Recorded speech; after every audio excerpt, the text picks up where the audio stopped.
चलिए अब हमारे पास जो चैप्टर आना है 10th क्लास का, हमने त्रिकोणमिति हाइट और डिस्टेंस पूरा पढ़ा दिया। अब जो हमारा नेक्स्ट चैप्टर है वो विड्थ है। विड्थ होता क्या है?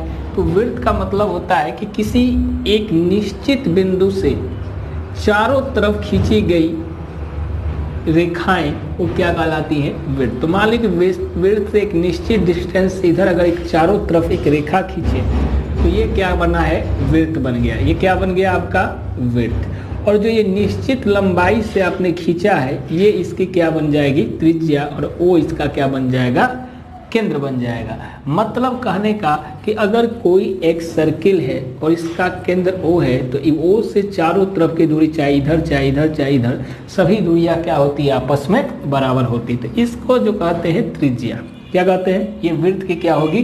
त्रिज्या होंगी। ये विड्थ की त्रिज्या होंगी।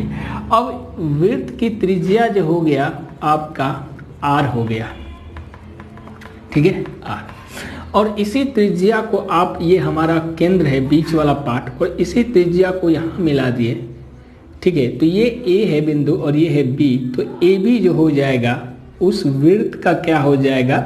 व्यास हो जाएगा। विड्थ का क्या हो जाएगा? व्यास। तो विड्थ का व्यास को D से डायमीटर से रिप्रेजेंट करते हैं, D। तो ये R है तो ये भी आपका R होगा, मतलब R प्लस R ये क्या हो जाएगा? 2R हो जाएगा। मतलब कह सकते हैं कि सर विड्थ का व्यास जो होता है वो 2 गुने क्या होता है? त्रिज्या, ठीक है। मतलब आपको अगर सवाल में त्रिज्या निकालना हो तो विड्थ का व्यास का क्या होगा? आधा हो जाएगा, मतलब स्मॉल d बाई 2 हो जाएगा। तो R equal to D equal to 2R होता है और R इक्वल टू क्या होता है? D by 2। चलिए ये हो गया विड्थ का। विड्थ के चारों तरफ का एंगल कितना होता है? 360 डिग्री होता है। पूरा कोण जो बनता है विड्थ के चारों तरफ का कुल कोण, चारों तरफ का कुल कोण कितने डिग्री का बनेगा? तो ये 360 डिग्री का बनेगा। और इसको अगर 4 पार्ट में करते हैं, विड्थ है ये और इसको इस पार्ट में, तो इसका ये हो गया एक खंड हो गया। क्या हो गया? एक खंड। तो एक खंड में कितना डिग्री का कोण बनेगा? तो 90 डिग्री का कोण बनेगा। तो अर्ध वृत्त पर बना कोण जो होता है वो समकोण होता है, वो 90 डिग्री का होता है।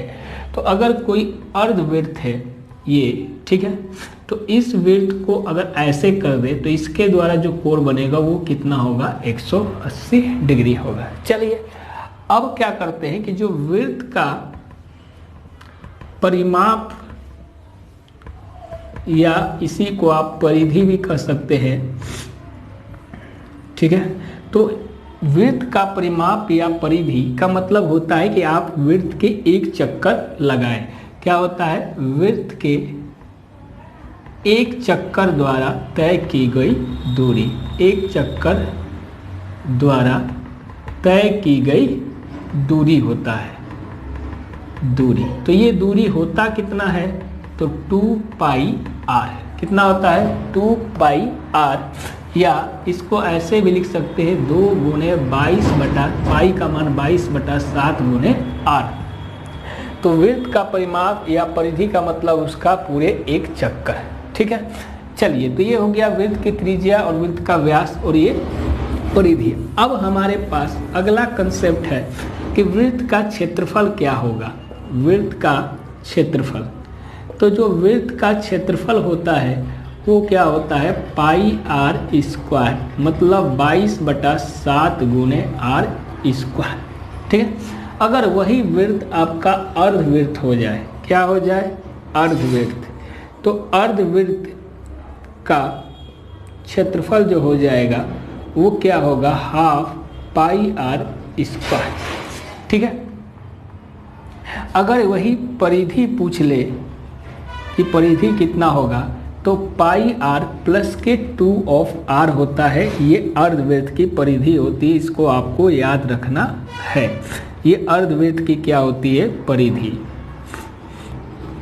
ठीक है। तो आपने अर्धवृत्त भी देख लिया और वृत्त भी देख लिया। अगर अब क्या देखा जाए कि अब इस पूरे पार्ट को मैं रफ करता हूँ।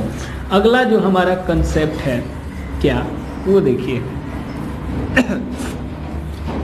अगर हमने कोई एक वृत्त लिया, ठीक है, इस वृत्त में इसका सेंटर O है और यहाँ से एक बनाया और ये आपका थीटा कोण बना रहा है और ये P पॉइंट है और ये A है और ये आपका B है। तो APP जो होगा वो चाप होगा, क्या होगा, चाप की लंबाई। तो ये आपका जो बनेगा थीटा बनेगा, ये वाला जो पार्ट होगा आपका त्रिज्या खंड कहलाएगा। क्या कहलाएगा, त्रिज्या खंड।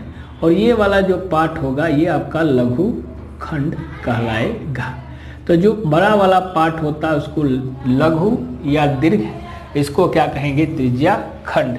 ठीक है, तो लघु मतलब बड़ा और दीर्घ मतलब होता है छोटा। तो ये आपका दीर्घ खंड और ये लघु खंड। तो त्रिज्या खंड का जो क्षेत्रफल होता है दीर्घ त्रिज्या खंड का क्षेत्रफल, तो ये आप सूत्र लगाते हैं कि 3 थीटा बटा में टोटल एंगल 360 गुने पाई आर स्क्वायर। अगर चाप की लंबाई पूछ दे तो क्या लगाते हैं सूत्र, थीटा बटा में 360 गुने 2 पाई आर। अगर पूरे का पूछ दे कि लघु खंड का क्षेत्रफल, लघु खंड का क्षेत्रफल, तो इसके दो चीज़ है कि 360 माइनस थीटा बटा में 360 गुने पाई आर स्क्वायर, या कह सकते हैं कि sir pi r square minus त्रिज्या खंड का क्षेत्रफल। तो आप इससे भी उस चीज़ को निकाल सकते हैं। तो आपने इस पर आधारित इस टाइप के आपने जो इतने भी थे वृत्त से उस संबंधित आपने सूत्र को देखा। अब चलिए क्वेश्चन की ओर चलते हैं। चलिए क्वेश्चन क्या है कि दो वृत्त की त्रिज्या आपको दिया है, ठीक है। तो एक वृत्त को कैपिटल आर मारे, ये 19 सेंटीमीटर है, एक को स्मॉल आर मारे, इसको दिया हुआ है 9 सेंटीमीटर। कहा कि दो वृत्त की त्रिज्या, उस वृत्त की त्रिज्या ज्ञात करें जिनकी परिधि इन दोनों वृत्त की परिधि के योगफल के बराबर है। मान ली एक वृत्त ये है और एक वृत्त ये है, इन दोनों वृत्त से मिलकर एक बड़ा वृत्त बना। चलिए, तो कहा कि दो वृत्त की त्रिज्या 19 और 9 है, उस वृत्त की त्रिज्या ज्ञात करें जिसकी परिधि इन दोनों वृत्त की परिधि के योग के बराबर है। तो वृत्त का परिधि 2 पाई आर पहले वाले का, ठीक है, और ये सेकेंड और ये थर्ड, प्लस सेकेंड वाले का 2 pi small r equal to third वाले का हमको नहीं मालूम है, तो 2 पाई, ये आर हो गया, ये आर हो गया, और इस बड़े वाले को हमने मान लिया R1, ठीक। तो 2 पाई कोमा ले लिया, आर मालूम है इसका 19 से, इसका 9 है, और इसका हमको R1 नहीं मालूम है। 2 पाई से 2 पाई कट गया, 19 और 9 क्या आ गया 28, ये आ गया R1। तो R1 इक्वल टू आपने लिखा 28 सेंटीमीटर। तो अब कह रहा है कि दो वृत्त की त्रिज्या ज्ञात करें, उस वृत्त की त्रिज्या ज्ञात करें जिसकी परिधि इन दोनों वृत्त की परिधि। जब दो, हमेशा कोई भी वृत्त हो और उससे 2, 3, 4 कोई भी वृत्त बने, तो आप डायरेक्ट क्या करें कि सभी वृत्त को क्या कर दें, जो त्रिज्या है उनको जोड़ देंगे, तो उस योग के क्या हो जाएगा, बराबर हो जाएगा। तो 19 और 9 जोड़ दिए, कितना आ गया 28 सेंटीमीटर। इस बड़े वृत्त की त्रिज्या कितनी हो जाएगी 28 सेंटीमीटर। चलिए अब नेक्स्ट क्वेश्चन की ओर चलते हैं। चलिए क्वेश्चन क्या है कि दो वृत्त की त्रिज्याएं 8 और 6 है, ठीक है। उस वृत्त की त्रिज्या ज्ञात करें जिसका क्षेत्रफल इन दोनों वृत्त के क्षेत्रफल के योग के बराबर है। तो आपको मालूम है कि आपके पास दो वृत्त है, एक ये है एक ये है, इससे एक बड़ा वृत्त बना, तो उस वृत्त का क्षेत्रफल हमको क्या करना, उस वृत्त की त्रिज्या ज्ञात करनी है। तो हमने मालूम है कि वृत्त का क्षेत्रफल होता है पाई आर स्क्वायर, तो आर कितना है, बड़ा वाला 8 स्क्वायर, प्लस पाई गुने आर स्क्वायर मतलब छोटा वाला 6 square equal to pi r square, इस वाले का निकालना है। तो पाई दोनों में कोमा है, तो 8 8 64, अच्छे 6 के 36 equal to pi r square करेंगे। कहेंगे सर पाई से पाई कट जाएगा, 36 और 64 जो होगा 6 3 1 10 100 हो जाएगा इक्वल टू आर स्क्वायर। त्रिज्या आर स्क्वायर होता नहीं है, आर होता है, तो आर जब निकालेंगे तो ये रूट में 100 जाएगा और आर इक्वल टू आपका प्लस माइनस 10 सेंटीमीटर आएगा। तो इसका मतलब त्रिज्या हमेशा प्लस होती है, इसलिए प्लस का क्या लिखिएगा 10 सेंटीमीटर।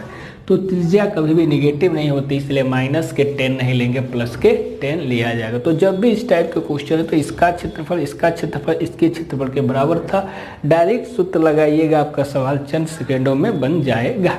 चलिए नेक्स्ट क्वेश्चन की ओर चलते हैं।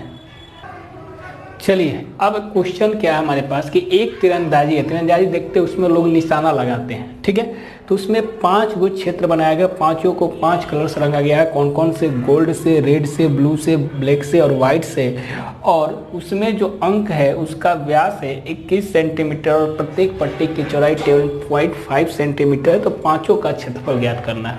तो आपको सबसे पहले समझना कि अगर कोई भी 2 पत्ती है इस टाइप से, तो ये बनेगा रिंग। ये क्या बनेगा? एक खोखला रिंग बनेगा, एक कहेंगे। तो इसमें एक त्रिज्या जो होगी स्मॉल आर होगी, एक की त्रिज्या क्या होगी, इसी का केंद्र जो होगा एक यहाँ से एक कैपिटल आर होगी।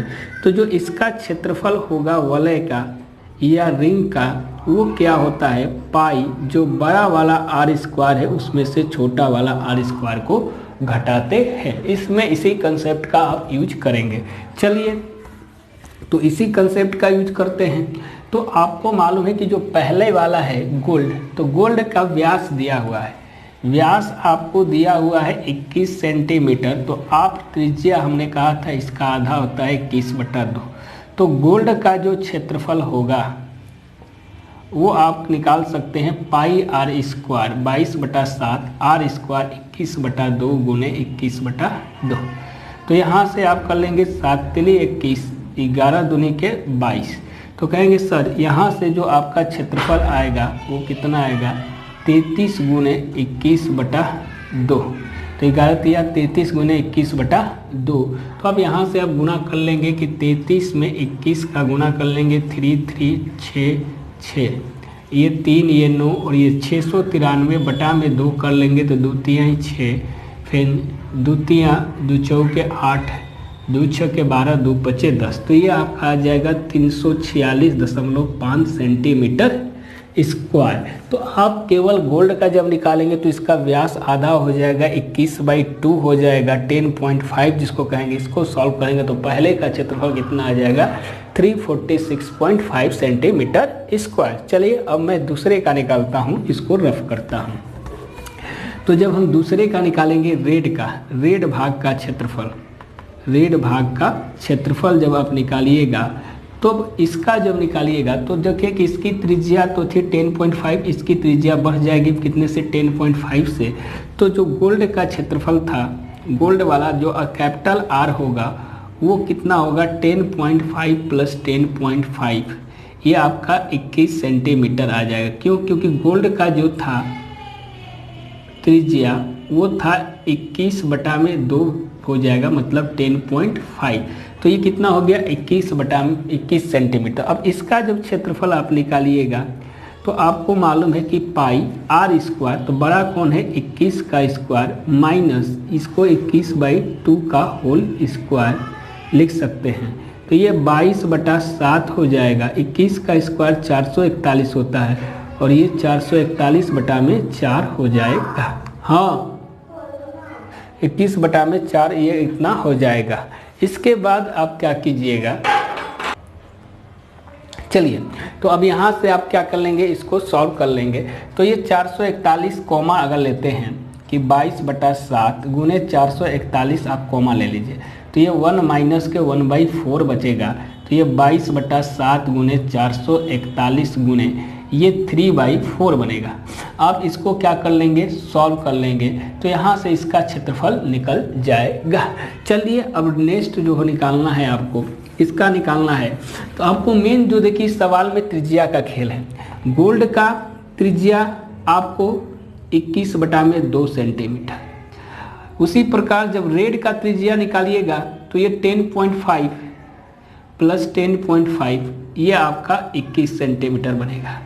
उसी प्रकार जब रेड के बाद ब्लू जब जाइएगा तो इसका जो क्षेत्रफल होगा वो 21 प्लस 10.5 मतलब कर सकते हैं 31.5 सेंटीमीटर। ब्लू के बाद जब जाइएगा ब्लैक तो इसका जो त्रिज्या होगा वो 31.5 प्लस 10.5 ये आ जाएगा 42 सेंटीमीटर। और जब वाइट का जाइएगा आप, वाइट का जब जाइएगा तो 42 प्लस 10.5 ये आ जाएगा 52.5 सेंटीमीटर। तो इस प्रकार जब भी एक इसको छोड़कर जब भी बाकी का निकालिएगा तो पीछे वाले बड़े वाले में से छोटे वाले त्रिज्या को घटाकर निकालेंगे। चलिए अब नेक्स्ट सवाल को देखते हैं और आगे इसका 3 आप निकालिएगा। चलिए अब नेक्स्ट क्वेश्चन को लेते हैं। चलिए नेक्स्ट क्वेश्चन आपके पास इस प्रकार की, किसी कार के प्रत्येक पहिए का व्यास 80 सेंटीमीटर है। तो व्यास 80 है तो इसकी त्रिज्या क्या होगी? आधी। तो कहिएगा सर ये 40 सेंटीमीटर हो जाएगा। चाल कितना है इसका? 66 किलोमीटर। तो 1 किलोमीटर में 1000 प्रति घंटा। तो इसको मिनट में बदलना तो 1 घंटा में 60। तो ये 0 से ये 0 हो जाएगा, 11 छके 66। तो ये हो गया 1100 किलोमीटर। 11 चाल जो हो गया 1100 मीटर प्रति मिनट। ये इसकी क्या बन गया? चाल। तो ये कितना चक्कर लगाता है आपको? 10 मिनट में तय की गई दूरी। 10 मिनट में तय की गई दूरी। तो आपको 1100 1 मिनट में तय करता है तो 10 मिनट में हो जाएगा 11,000 मीटर। चलिए अब हमको निकालना है चक्करों की संख्या। तो एक चक्कर में तय की गई दूरी निकाल लेता हूँ। एक चक्कर में तय की गई दूरी तो आपको मालूम है कि विड्थ है, तो ये विड्थ है और एक चक्कर लगाएगा मतलब 2 पाई r डिस्टेंस को कवर करेगा। तो 2 गुने पाई का मान 22/7 और r कितना है आपके पास? 40। ठीक है, 40 सेंटीमीटर है। तो इसको मीटर बदलने के लिए आपको 100 से भाग करना पड़ेगा। तो ये आपका आ जाएगा कितना? 0 से 0 काट लीजिए, 2 दूनी के 4 काट लीजिए, 5 दूनी के 10। तो 22 दूनी के 44 दूनी के 88 बटा में 7 बचे 35। चलिए तो अब हमको चक्करों की संख्या निकालनी है।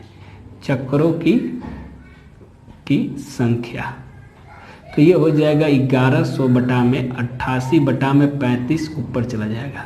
तो ये आ जाएगा 11×8 88 और ये 2 चौके 8 25 चौके 100। तो आपका आएगा 25 गुने 35 बटा में 2। तो 25 का 35 में आप मल्टीप्लाई करेंगे तो 50 25 5 ते 15 2 17 और 5 दूनी के 10। ठीक है, 3 दूनी के 6 1 7। रुकिए 1 मिनट देखता हूँ। ये प्रति मीटर हो गया। ये 40 सेंटीमीटर है तो 40 सेंटीमीटर को करेंगे 40/100। तो ये मीटर में कन्वर्ट हो जाएगा। तो 2 गुने 22/7 गुने r 40/100। तो ये आपका कट जाएगा 20 दूनी के 40 20 25 100। तो 22 दूनी के 44 दूनी का 88 बटा में 35। ठीक है, तो टोटल चक्कर लगाना तो 11,000 है। सॉरी 1100 नहीं है, यहाँ पर 11,000 है। तो यहाँ पर जो आप करेंगे चक्करों की संख्या जो यहाँ निकालेंगे, ठीक है, n चक्करों की संख्या को n मान लिए, वो कितना होगा? 11,000 गुने बटा में 88 गुने 35 होगा। तो 11×8 88 और ये 2 चौके 8 और ये 250 पचे होता है, चौके 1.5 800 और ये 125। तो जो यहाँ पर मल्टीप्लाई आएगा 125 गुने 35 जो कि 5 या 15 50 25। ये आ जाएगा 125 गुने 35। 50 25 5 दूनी के 10 2 12 5 1 6 5 3 15 3 दूनी के 6 1 7 और ये 3 5 7 7 6 13 4375। तो कितने चक्कर लगाएंगे? 4375 चक्कर लगाएगा। कैसे बनाए देखिए, कोई कार था जिसका पहिया, ये पहिया हुआ, कार का पहिया सर्किल होता है, इसका व्यास था 80 सेंटीमीटर। ठीक है, तो इसकी त्रिज्या हो गया 40 सेंटीमीटर। अब यह कार जो इस स्पीड से जो इसका पहिया था वो 66 किलोमीटर प्रति घंटा मतलब 1 घंटा में 66 किलोमीटर की दूरी तय करती थी। तो 10 मिनट में, तो हमको मालूम है कि 6 किलोमीटर है, तो इसको मिनट में बदलना पड़ेगा, तो 1000 बटा में 1 घंटा में 60, ये आ गया 1100 मिनट प्रति मिनट, मतलब 1 मिनट में 1100 मीटर की दूरी तय करती है। तो 10 मिनट का बताना है तो ये हो जाएगा 11000 मीटर, मतलब 10 बार घुमा पहिया 10 मिनट तक, तो 11000 डिस्टेंस को ट्रेवल किया। तो अगर हम पूरा चक्कर की संख्या लगाना है तो एक चक्कर में कितना कवर करता है ये निकालेंगे, तो 2πr, तो r इसका मिल गया 40 बटा में सेंटीमीटर था, मीटर में 88 बटा में 35, तो यहाँ से डिवाइड कर दिए चक्रों की संख्या वाला कुल दूरी बटा में एक चक्कर में तय की गई दूरी कितना आ गया, 4375। चलिए नेक्स्ट क्वेश्चन की ओर चलते हैं। अब क्वेश्चन इस प्रकार का है कि उस वृत्त का आपको क्षेत्रफल ज्ञात करना है जिसका परिधि 44 सेंटीमीटर है। तो अब क्या कीजिएगा, तो हमको मालूम है कि परिधि दिया हुआ है 44। वृत्त का पहले आप सूत्र लिखें कि वृत्त का सूत्र क्या होता है क्षेत्रफल का, तो कहेंगे सर पाई आर स्क्वायर। आर तो आपको क्षेत्रफल निकालने के लिए जरूरत पड़ेगी और दिया नहीं है, परिधि दिया हुआ है, तो वृत्त का जो परिधि होता है वो क्या होता है आपको मालूम है 2πr। क्या होता है 2πr, तो 2 गुने पाई का मान 22/7 और r हमको मालूम नहीं है, और इधर दिया हुआ है परिधि 44, तो ये 22 दूनी के 44 से 44 कट गया, r इक्वल टू आ गया 7 सेंटीमीटर। अब हमको क्षेत्रफल निकालना है, तो आपको क्षेत्रफल में मिल जाएगा कि वृत्त का क्षेत्रफल होता है पाई आर स्क्वायर, तो आप यहाँ से निकाल लीजिएगा 22 बटा में 7 गुने 7 गुने 7, 7 से 7 कट गया, ये आ गया 154 सेंटीमीटर स्क्वायर। तो आपको इस तरह के भी सवाल एग्जाम में आएंगे कि वृत्त जो ऑब्जेक्टिव टाइप में आए चाहे सब्जेक्टिव टाइप में, कह रहा है कि उस वृत्त का क्षेत्रफल ज्ञात करें जिसका सरकमफेरेंस मतलब परिधि दिया हुआ है 44 सेंटीमीटर। तो पहले यहाँ से आप त्रिज्या निकाल लिए, सूत्र लगाकर 7 आया, और उसके बाद क्षेत्रफल निकाल लिए तो कितना आ गया 154 सेंटीमीटर स्क्वायर। चलिए अब नेक्स्ट क्वेश्चन की ओर चलते हैं। चलिए, अगर इस प्रकार का एग्जाम में क्वेश्चन आया कि दो वृत्त के परिधि का अनुपात 2:3 है तो उनके क्षेत्रफल का अनुपात क्या होगा, या पहले क्षेत्रफल दिया ले बाद में पूछ ले परिधि का अनुपात क्या होगा, तो कैसे बनाएंगे सवाल को। तो आपको मान लिया चाहे कि पहला वृत्त है, ठीक है, पहला वृत्त का परिधि बटा में दूसरे वृत्त का परिधि, इसका रेशियो दिया हुआ है दूसरे वृत्त का परिधि, ठीक है, इक्वल टू दिया है 2:3, तो 2/3 लिखेंगे। तो पहला वृत्त के परिधि को आपने 2πr कैपिटल आर माना और दूसरे वाले को आपने स्मॉल r माना, ये 2/3, तो यहाँ से आपने कटाया तो r by capital R equal to 2/3, मतलब बड़े वाले की त्रिज्या 2, ये कैपिटल R की त्रिज्या 2 और स्मॉल r की त्रिज्या 3 आ गया, ठीक है। चलिए अब कह रहा है कि वृत्तों के क्षेत्रफल का अनुपात, तो पहले वृत्त का क्षेत्रफल, पहले वृत्त का क्षेत्रफल बटा में दूसरे वृत्त का क्षेत्रफल,